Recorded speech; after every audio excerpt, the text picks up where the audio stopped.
Oh là là là là. Que ce fut compliqué. Mais à la fin, les 3 points. Yo les gouttes, c'est Gabignon, j'espère que vous êtes tous très bien. On se retrouve pour une nouvelle vidéo, débrief du match entre le Paris Saint-Germain et le RC Lens. Victoire, tout simplement les mecs. Victoire les gars, tout simplement. Les mecs, 2-1 du PSG. Vraiment les gars, au bout du bout les mecs. Ou les gars, on aurait clairement pu perdre les gars. Donc voilà les gars, mais les gars, le plus important c'est la victoire. Avant Man City, il fallait gagner. Car Monaco avait perdu les mecs contre Montpellier. Et là, les gars, tu prends provisoirement 10 points d'avance sur Monaco et l'OM. Donc, les gars, on va débriefer tout ça. Il y a beaucoup de choses à dire, mais avant que la vidéo commence, n'hésite pas à t'abonner, à liker, à commenter, à partager si ce n'est pas encore déjà fait. Sur ce, on peut y aller. Ah là là, les mecs. Franchement, les gars, je vais vous le dire. On va retenir que la victoire. On va clairement retenir que la victoire parce que aujourd'hui, tu aurais pu perdre ce match.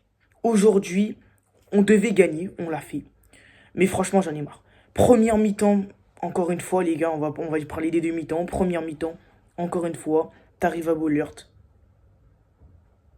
devant 40 000 spectateurs, ce qui est énorme. Voilà, les mecs. Lens voulait prendre sa revanche en Coupe de France, vu que les gars, on avait gagné en Coupe de France au tir au but, vraiment au finish là aussi. Lens voulait prendre sa revanche, donc on avait tout pour faire un bon match. Donc les gars, il y avait des cadres qui n'étaient pas là, Hakimi n'était pas là, les mecs, c'est à savoir. Il y avait Dembélé qui n'était pas là et Mayolo qui n'était pas là. Donc les gars, tu avais un cadre de ton équipe qui n'était pas là, surtout à droite, qui s'appelle Monsieur Hakimi, et tu avais Dembélé qui n'était pas là. Dembélé, les gars, on le rappelle, qui, sur les 3 derniers matchs, a marqué au moins 5 buts. Donc, les gars, voilà, t'arrives première mi-temps. Et première mi-temps, on voit, comme depuis le début de la saison avec le PSG, on a une possession stérile. Voilà, position stérile. Et les mecs, on n'arrive pas, tout simplement, à aller dans la surface de lance et à vous remarquer. Parce qu'aujourd'hui, le PSG a eu la possession et surtout en première mi-temps. En première mi-temps, tu as la possession, mais possession stérile. On a la balle. Qu'est-ce que je fais? Non, surtout, faut pas jouer devant. Vas-y, derrière. Vas-y. Tu fais quoi là? Ah, vas-y, fera pas ça Donnarumma vu que devant, non. Voilà. Mais qu'est-ce que tu attends pour jouer devant? Qu'est-ce que tu attends pour jouer devant? Donc les gars, première mi-temps stérile, où tu fais tourner le ballon, où tu n'arrives pas à marquer. Et les gars, à la 40e minute de jeu, coup de pied arrêté, les mecs. Magnifique. Les gars, corner, coup de pied arrêté, centre. Le ballon passe. Les gars, il vient au sol. Pointu de Enzo là, je crois. Et but pour Lens, les gars, 1-0. Mais le pire, les gars, dans tout ça, c'est que juste avant ce but, Lens avait été inoffensif. Et tu avais une possession que tu aurais pu conforter pour après marquer. Mais qu'est-ce que t'attends? Joue vers l'avant. Les gars, la première mi-temps du PSG est complètement à oublier. C'est une première mi-temps où on a mal joué. Et encore une fois, les gars, j'en ai marre qu'on joue une mi-temps sur deux. Car la première mi-temps, à la fin de la première, tu perds la première mi-temps. Tu es mené 1-0 en rentrant au vestiaire. Avec la possession clairement à ta faveur. Mais t'attends quoi pour marquer? T'attends quoi pour aller vers l'avant? Moi, les mecs, je comprends pas. Moi, les mecs, je comprends pas. Et à un moment, quand t'as une possession, en fait, tu dors sur ta possession. Mais à un moment, va à l'attaque. Mais aussi, j'ai envie de te dire, on va se plaindre des attaquants sur la première mi-temps. On va se plaindre de Doué, on va se plaindre de Lee, on va se plaindre de Barcola. Mais si les ballons n'arrivent pas, tu veux faire comment? Et puis, les mecs, moi, j'en veux à Luis Enrique aussi sur cette première mi-temps. Car première mi-temps, les gars, tout de suite part avec un dispositif que depuis le début de la saison, on n'a jamais mis en place. Les gars, je vous explique la composition de Luis Enrique. Donc, c'était un 3-4-3, Donnarumma au goal. En défense centrale, Hernandez, Beraldo, Pacho. Après, sur les ailes, un peu sur les latéraux, tu as mis Zaïre Emery à droite. Tu as mis à gauche, tout simplement, Nuno Mendes. Les deux milieux centraux un peu étaient Fabien Ruiz et Vitinha. Et en attaque, tu avais Barcola à gauche, Désiré Doué à droite, non, à gauche Doué, à droite Barcola, Barcola qui n'a jamais joué à droite depuis le début de la saison, et en faux neuf tu avais Likanguine. Tu pars avec cette compo, les joueurs ne savent pas comment jouer dans ça. Donc à un moment, il faut se remettre en question, Luis Enrique aussi.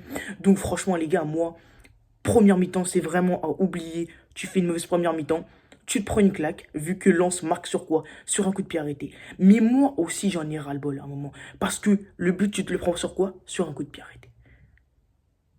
Et pour moi, les gars, Donnarumma doit l'arrêter, cette balle. Donnarumma doit l'arrêter. Là, il y a les cages.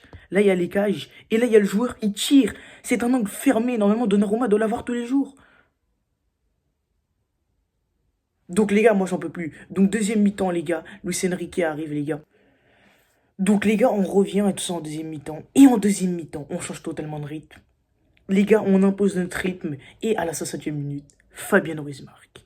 Sur une passe d'Ed Barcola, Fabien Ruiz arrive, frappe. Son mauvais pied, hein. Il frappe du mauvais pied, les gars. But. Donc, les gars, ça fait extrêmement bien. Ça va lui faire du bien. Ça va lui donner de la confiance. Et ça va aussi peut-être mettre en confiance les supporters. Parce que quand on voit Fabien Ruiz sur la composition de départ, je sais pas si on est trop hypé, tu vois. Et à la fin, les mecs, passe de Joao Neves, les mecs. Pétard de Barcola, barre en 30 buts. Et Barcola aussi, ça va lui faire extrêmement de bien. Et aujourd'hui, Barcola, c'est un but, une passe. Et ça fait 2 matchs qu'il est comme ça. Donc franchement, honnêtement, ça fait extrêmement plaisir. Aujourd'hui, c'est une victoire plutôt maîtrisée dans l'ensemble. Une mi-temps à oublier et une mi-temps à bien retenir. Donc honnêtement, ça fait plaisir. On va tout de suite passer aux notes. Let's go. Parce que je pense... Les gars, je parle beaucoup. Mais il y a pas mal de choses à dire quand même dans ce match. On va tout de suite passer à Donnarumma. Alors moi, Donnarumma, je vais être très clair avec toi. Fan match, t'as fait 2 arrêts très importants pour nous, et ça, je ne le nie pas. Mais à un moment, il y a un but que Lens marque sur hors-jeu. Il tire sur angle fermé, et le but, tu te le prends sur angle fermé. Donc, ça veut dire que là, aujourd'hui, Donnarumma, la meilleure, là où il était le meilleur, en fait, qui est sur la ligne, il commence à devenir gaze. Mais en fait, moi, les gars, je vous le dis, hein, Donnarumma, je n'en veux plus, moi. L'été prochain, je n'en veux plus. Je veux que ce mec se barre loin de mon club. Parce que si en plus que t'es nul au jeu au pied, t'es nul sur ta ligne, mais Igo, ça va pas aller. Hein. Parce que moi, je sais pas si ma télé, elle va faire toute l'année avec toi. Hein. Donc moi, je vous le dis tout de suite, les gars, Donnarumma, je n'en veux plus. Et je vais poser mes mots. Safonov, foudroie Donnarumma au cage. Comme ça, c'est réglé. Les gars, on va passer à la défense centrale. Beraldo, franchement, Beraldo, je vais lui mettre un 5 première mi-temps, moyenne, deuxième mi-temps, il s'est rattrapé. Techniquement, jeu au pied, il est bon. Honnêtement, Beraldo, ça va. Il a été plutôt bon. Donc, je vais lui mettre tout simplement un 6 sur 10. Lucas Hernandez. Franchement, Lucas Hernandez. Les gars, je comprends. Je comprends qu'il ne soit pas très bon dès le début. Je comprends qu'il n'ait pas directement des automatismes. Ce mec-là sort d'une blessure de 1 an. La plus grosse blessure de l'histoire du football, les ligaments croisés. Les mecs, je comprends que parfois, il ne veut pas trop aller au contact. Qu'il ne veut pas trop se livrer. Mais de toute façon, ça va revenir peu à peu. Mais honnêtement, Hernandez, je vais pas lui mettre une bonne note. Je vais lui mettre un 4 sur 10. Il n'a pas été exceptionnel. Et parfois, il y a des conduites de balles qui ne sont pas très bonnes. Je repense au corner qu'il a donné à Lens. Et je crois que c'est le corner qu'il donne à Lens. Et il y a eu le but juste après, je crois. Ou je sais plus. Dites-moi dans les commentaires si j'ai raté quelque chose. Mais en tout cas, Hernandez, je vais lui mettre un 4. Pas très bon. Pacho, je vais lui mettre un 6,5 sur 10. Il a fait un très bon. Non, un 7 sur 10 même. Non, 6,5 sur 10. Il a fait un bon match dans l'ensemble. Je trouve défensivement solide. On voit qu'il préfère quand il est avec Marquinhos. Et puis encore une fois, il n'a pas l'habitude de jouer en défense à 3, ce que Luis Enrique a totalement chamboulé. Donc, franchement, Pato, je vais lui mettre un 6,5. Il a fait un bon match, même si sur 2-3 occasions, il faut qu'il fasse attention, parce que ça pourrait nous coûter cher. On va tout de suite passer au milieu de terrain, les gars, on va passer à Nuno Mendes. Nuno Mendes, première mi-temps, elle est pas ouf. Mais franchement, deuxième mi-temps, il s'est bien rattrapé. Honnêtement, Doué lui a dit, en fait, en première mi-temps, qu'il fallait vraiment qu'il monte comme un attaquant. Tout ce qu'il aime, en fait. Mais Nuno Mendes, il était un peu sur la réserve. Mais deuxième mi-temps, je trouve qu'il est un peu plus monté. Il a un peu plus apporté. Donc voilà, même si défensivement, parfois, c'est compliqué, Nuno Mendes.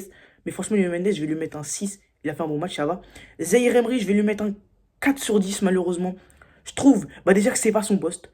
Donc, franchement, Zaïre Emery subit le mauvais mercato d'été, enfin le mercato moyen d'été des dirigeants parisiens, tout simplement. Vu qu'on avait demandé à recruter une doublure de Achraf Hakimi, ce qui n'est toujours pas fait.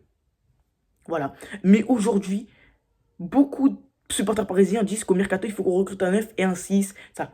Pour moi, les mecs, au mercato d'été, d'hiver plutôt, les gars, il faut recruter, cet hiver, les gars, il faut recruter un 9, mais il faut aussi recruter une doublure pour Achraf Hakimi. Parce que les mecs, mettre Zaïre Emery, latéral droit, on sait tout de suite que ça va pas donner. Confirmation.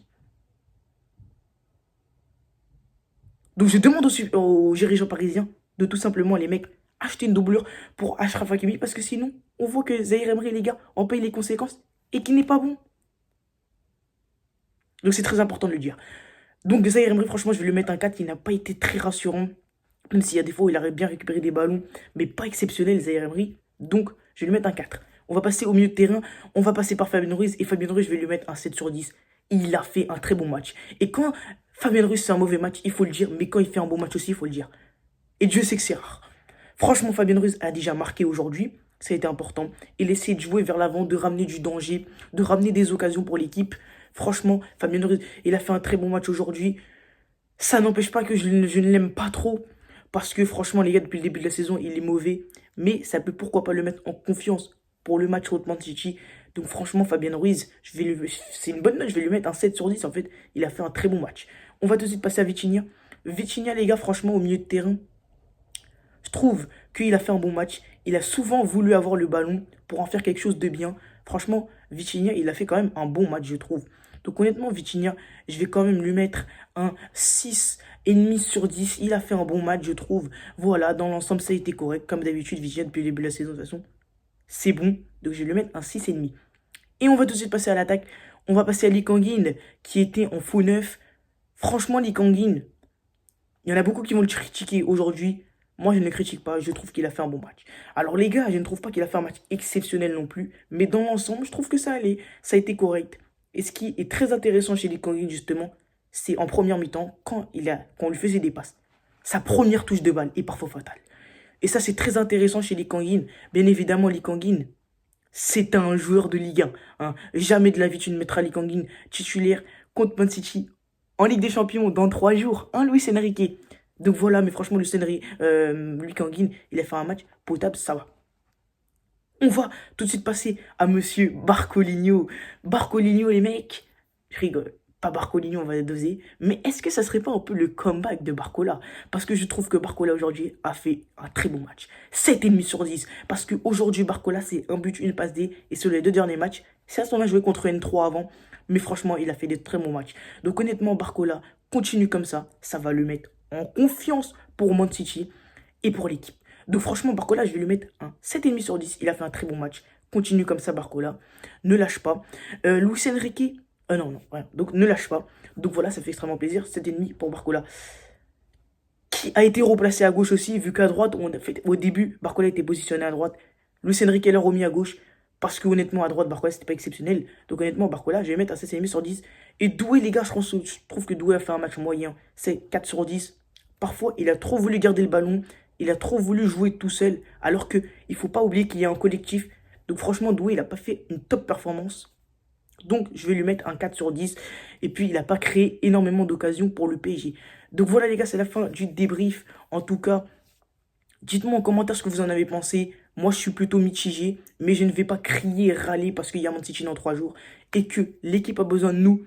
Et qu'on doit être solidaire derrière l'équipe. Donc, voilà, les mecs. Je ne sais pas s'il y aura un avant-match PSG Man City qui sortira. En tout cas, c'est sûr que les débriefs sortira. Mais l'avant-match, je ne sais pas s'il sortira. Je vais essayer de le sortir. Donc voilà les gars, c'est la fin de la vidéo. J'espère que vous aura plu. En tout cas, n'hésitez pas à vous abonner. Merci pour les 300 abonnés. Vous êtes vraiment des gouttes. Et c'est que le début les gars. Merci à tous pour votre soutien. N'hésitez pas à liker aussi. C'est très important. À commenter, à me dire ce que vous en avez pensé du match en commentaire. À dire ce que vous en avez pensé de mon débrief aussi en commentaire. Et à partager si ce n'est pas déjà fait. Sur ce les mecs, c'était Gabinho. Ciao.